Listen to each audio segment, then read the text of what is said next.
Got something. Just drifting like we always do.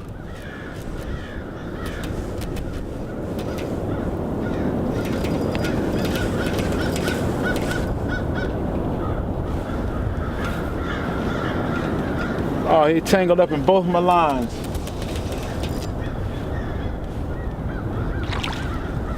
Ah, we got a tangle mesh, fella.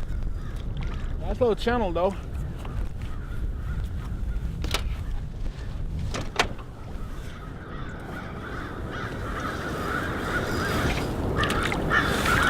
Oh man, how he had to do that?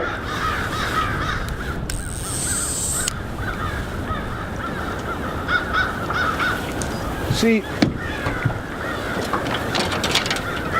there's a reason drifting and trolling works. Okay. Do you understand the meaning of doom? Obviously not. I must teach you. I must teach you.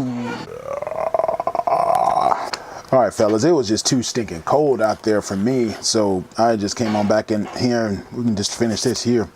All right, so fishing a new river. Where was my notes there? I think I missed something. Black Warrior River fishing tips. I mean, I have people who, you know, they live in the area and they want to know how to fish the Black Warrior, and I want to share what I've learned so far. So this first video is just look at the structure of the river itself. The structure of the Black Warrior. If you get on the Navionics website, I'll try to put a link down below in the description. You have the Mulberry Fork and the Locust Fork. I forget which one's north or south of the other, and they both come together and they form the Black Warrior River proper. And then the Black Warrior River flows down sort of through north of Birmingham, straight through downtown Tuscaloosa, all the way through the floodplains of the Sipsey. Essentially, it goes west of town toward the Sipsey Swamp, where the floodplains are and all the cornfields and cotton fields and everything are, and it eventually dumps down into the Tombigbee River in Demopolis, Alabama. The entire river is contained within the state of Alabama itself. And so it's kind of a neat river geographically. I have fished the main part of the river right above downtown Tuscaloosa. But the section I fish, they're like riverine lakes. They're not just a river. Sometimes it acts like a river, sometimes it acts like a lake.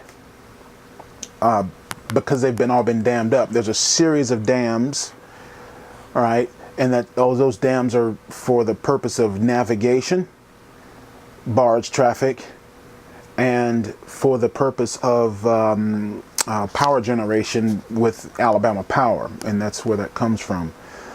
The further you get down on the river, the more the river acts like a river. The further up you get on the river, the more it acts like a lake. The river has a fundamental change. The main part of the river, after the confluence and before the mouth of the river where it dumps in the Tombigbee, there's essentially two main divides. If you get to downtown Tuscaloosa, above essentially downtown Tuscaloosa or north of downtown Tuscaloosa, really the river is running more east-west there, but it eventually curves back north. It's a rocky bottom. It's the bedrock comes out of the bottom of the river, and that's where some people would say that's the true beginning of the Appalachian mountains, the Appalachian Mountains. And south of that, it's all sandy and silty, just all sand and silt. It's a completely different river.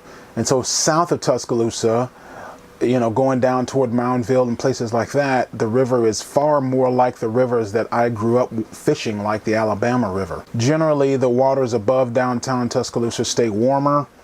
I guess they call that Oliver Lake or whatever they call it. It's not really, especially Holt Lake. I guess you got Bankhead Dam above that. It's called, what, Smith Lake, I think? I forget exactly how it works, but that's where I like to fish the rocky bottoms because it's great for drifting and things like that. The silty, sandy bottoms are great. The river is much shallower and there's a lot more flow to it. The water stays cooler, so you have very good luck there in the summer times. But even there, down that far, if it's a droughty summer, there could be some very little flow to the river. Again, the mouth of the river dumps into the Tombigbee. It is considered part of the Tombigbee waterway, which is a major water source kind of running down really through kind of Alabama and Mississippi, really. And, you know, I've crossed the Tombigbee many days driving to Mobile, where I have some family. And so that's the basic structure of the Black Warrior River. And pay attention next time when we talk about the best ways to fish the Black Warrior that I've found. So hope you find this helpful. If you do, be sure to comment, be sure to subscribe, hit the clicky belly thingy so you'll know. And this content series here is really for the local fishermen here along the Black Warrior River / Tombigbee waterway. And so I hope you find it helpful. I will talk to you later. See you.